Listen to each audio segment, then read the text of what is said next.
Aujourd'hui, je vais vous parler d'un sujet intéressant. Comment un patron chinois décide-t-il? Évidemment, je ne vais pas parler de la similitude entre un patron français et un patron chinois, et plutôt en fait les particularités à la chinoise que j'ai résumé en 5 grands points. Évidemment, ce n'est pas exhaustif ce que j'ai dit. Premier point, c'est en fait la conformité avec les grands plans. Le marché chinois en fait est extrêmement cadré. Un patron chinois, avant de faire une grande décision, va vérifier systématiquement est-ce que l'affaire est dans la grande mouvance proposée et encouragée par les plans quinquennats étatiques, par exemple. Et rarement, il prend un risque d'aller au contresens de ces grandes directives gouvernementales. Vous pouvez voir en fait une entreprise chinoise très innovante au niveau de leur business model, au niveau du développement commercial, mais rarement vous allez voir un Chinois prendre le risque d'aller dans une niche même très prometteuse, mais n'est pas encouragé par la gouvernance étatique. Le deuxième point important en Chine, c'est que la démarche d'un décideur chinois est, de notre point de vue, moins structurée, moins professionnelle, moins processée. Un patron chinois est beaucoup plus intuitif, pragmatique, même parfois opportuniste. Mais ceci étant, ils ont souvent une vision globale assez intégrée, multidisciplinaire, très stratégique. Ils ont des flairs pour les affaires. Donc, ils peuvent décider rapidement avec leur bon sens et par la suite, dans une démarche itérative, c'est-à-dire faire des petits pas vers avant pour le test. Si ça ne va pas, ça remarche vers arrière et recommence à chercher une autre piste. Et c'est ainsi comme ça, en fait, les Chinois avançaient sur leur projet. Il y a un proverbe chinois décrit très bien cette manière de faire. Ça s'appelle « on traverse la rivière en tâtant les pierres ». Troisième point important chez les Chinois, c'est cette méfiance au regard d'un étranger. Un étranger, pas forcément une nationalité étrangère, c'est surtout un étranger par rapport à leur propre groupe d'appartenance, leur propre réseau.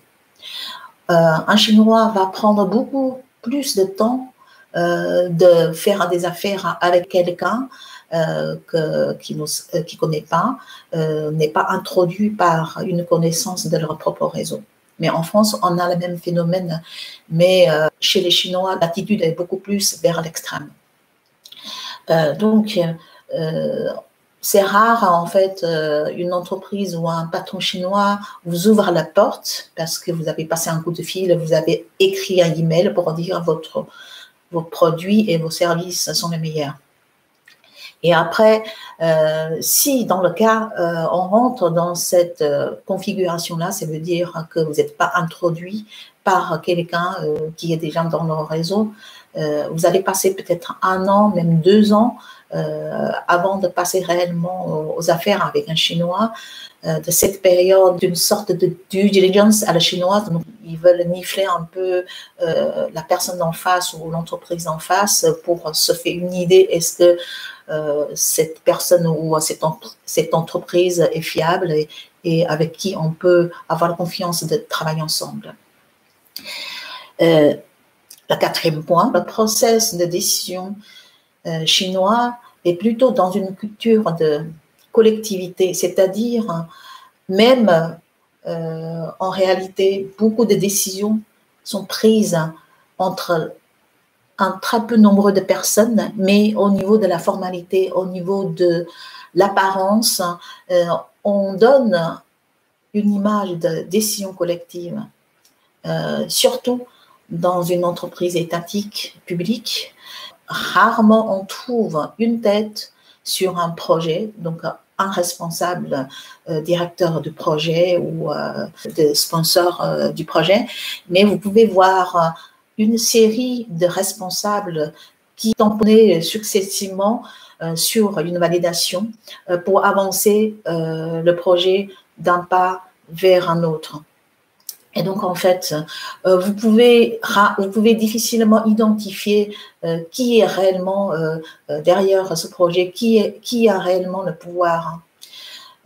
Dans une entreprise privée, ça peut être plus nuancé. Donc, en fait, l'entreprise privée ressemble un peu plus que nos entreprises. Elles sont orientées plus vers le marché. Donc, du coup, souvent, on peut identifier plus ou moins le responsable, c'est le patron de l'entreprise. Donc ça, il faut savoir, surtout vous travaillez avec une entreprise publique. Parfois, la procédure de validation est très longue, très complexe. Et on n'a personne qui est responsable d'une chose précise. Mais il y a une multiple signature sur un sujet donné. Il y a un point qui est toujours dans ce point 4, important, c'est qu'en Chine, il existe une pratique de circuit de double décision. C'est-à-dire, en fait, en Chine, dans une entreprise privée ou publique, souvent, il y a un comité du parti.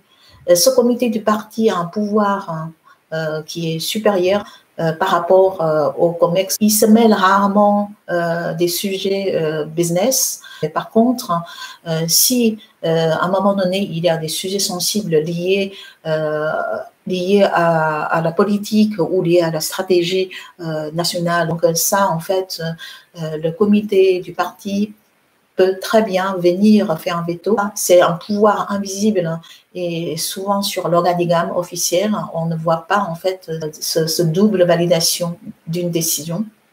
Et c'est un point un peu particulier lié avec le régime communiste.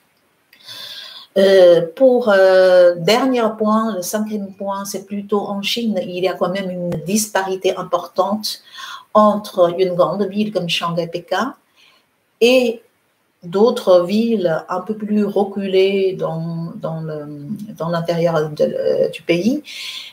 Donc, en Chine, on classe les villes en 5 ou 6 catégories. Il y a la ville de première catégorie, Shanghai, Pékin, Guangzhou, etc., et Shenzhen. Deuxième catégorie, Hangzhou, Suzhou, etc. Mais après, il y a la 3e, 4e, 5e catégorie. Dans les premières catégories, même dans la 2e catégorie des villes, Hangzhou, où il y a le siège d'Alibaba,